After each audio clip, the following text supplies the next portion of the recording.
నమస్తే, welcome to Disha TV. Telangana రాజకీయ క్షేత్రంలో రేపు ఒక మహాసంగ్రామానికి తెరలేవబోతా ఉంది.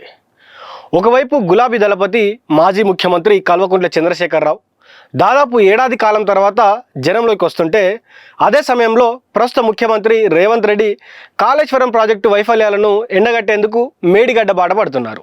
ఈ రెండు పరిణామాలు చూస్తుంటే ఒకే రోజు అది ఒకే ఉమ్మడి జిల్లాలో చోటు చేసుకోవడం ఇప్పుడు రాష్ట్ర వ్యాప్తంగా ఈ రెండు విషయాలు సంచలనంగా మారాయి.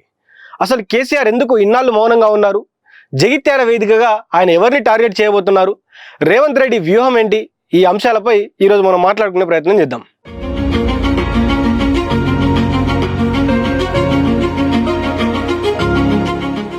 తెలంగాణ రాజకీయ చరిత్రలో 2023 డిసెంబర్ ఫలితాల తర్వాత ఒక పెద్ద శూన్యం ఏర్పడింది. 10 ఏళ్ల పాటు రాష్ట్రాన్ని శాసించిన కేసీఆర్ ఓటమి తర్వాత ఫామ్ హౌస్కే పరిమితమయ్యారు. మధ్యలో కొన్ని కీలక సమావేశాలు మినహాయిస్తే ఆయన ప్రజల ముందుకు వచ్చినటువంటి దాఖలాలు లేవు. ఆయన ప్రజల ముందుకు వచ్చి 1-2 బహిరంగ సభల్లో ప్రసంగించి దాదాపు ఏడాది దాటిపోయింది. గత ఏడాది వరంగల్లో జరిగిన పార్టీ రజతోత్సవ సభే ఆయన చివరి పెద్ద పబ్లిక్ మీటింగ్గా మారింది. ఆ తర్వాత అసెంబ్లీ ఎన్నికల ప్రచారం సాగిన ఫలితాల అనంతరం ఆయన మౌనం క్యాడర్లో గందరగోళాన్ని నింపింది. కానీ ఇప్పుడు సీన్ మారింది. జగిత్యాల వేదికగా కేసీఆర్ మళ్ళీ గర్జించబోతున్నారు.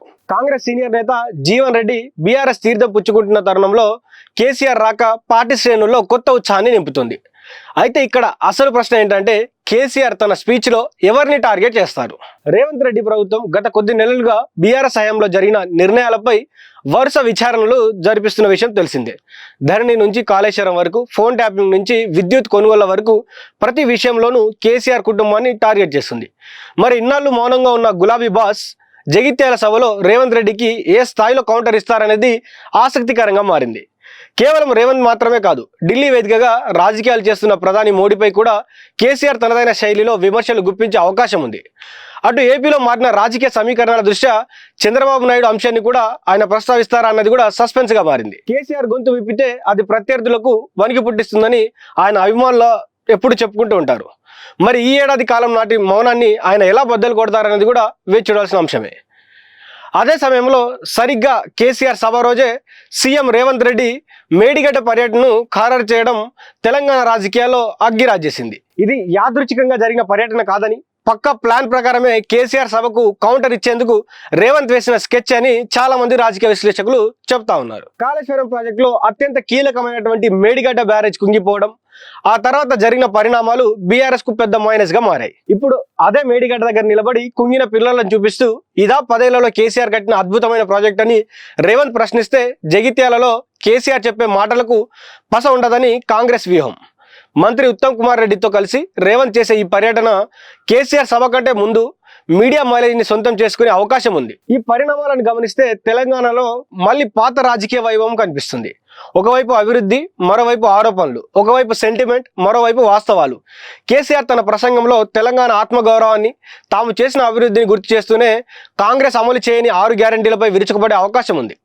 మరోవైపు రేవంత్ రెడ్డి కేసీఆర్ అవినీతిని, ప్రాజెక్టుల వైఫల్యాలను మేడిగడ్డ సాక్షిగా ఎండగడతారు.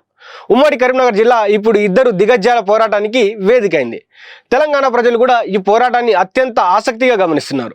ఎందుకంటే ఇది కేవలం 2 పార్టీల మధ్య జరిగే పోరు మాత్రమే కాదు, తెలంగాణ భవిష్యత్తు నిర్ణయించే 2 విభిన్న రాజకీయ పంతాల మధ్య జరుగుతున్నటువంటి ఒక యుద్ధం లాంటిది. కేసీఆర్ జగిత్యాల సభ తర్వాత తన క్యాడర్లో నైతిక స్థైర్యాన్ని నింపాలని చూస్తున్నారు. ఓటమి తర్వాత పార్టీని వీడుతున్న నేతలకు అడ్డుకట్ట వేయాలంటే అధినేత స్వయంగా మైదానంలోకి దిగ తప్పనని పరిస్థితులు కనిపిస్తున్నాయి. అందుకే ఏడాది తర్వాత ఆయన పబ్లిక్ మీటింగ్ కు గ్రీన్ సిగ్నల్ ఇచ్చారు. ఈ సభ సక్సెస్ అయితే మళ్ళీ బీఆర్ఎస్ పుంజుకుంటుందని ఆ పార్టీ నేతలు భావిస్తున్నారు. కానీ రేవంత్ రెడ్డి అంత సులభంగా అవకాశం ఇచ్చేలా లేరు. మేడిగడ్డ పర్యటన తర్వాత కేసీఆర్ వైఫల్యాలను ప్రజల కళ్ళ ముందు ఉంచడం ద్వారా ఆయన సభ ప్రభావాన్ని తగ్గించాలని చూస్తున్నారు.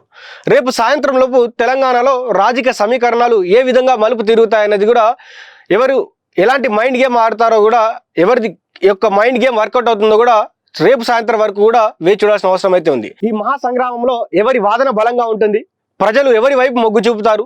కేసీఆర్ గర్జన గెలుస్తుందా, లేక రేవంత్ రెడ్డి మేడిగడ్డ ఆపరేషన్ స్కెచ్ గెలుస్తుందా అనేది కూడా రేపటి జగిత్యాల సభ, మేడిగడ్డ పర్యటనల తర్వాత తెలంగాణలో ఒక కొత్త రాజకీయ అధ్యాయం మొదలవుతుందనడంలో సందేహం లేదు. అంతవరకు చూస్తూనే ఉండండి దిశ టీవీ.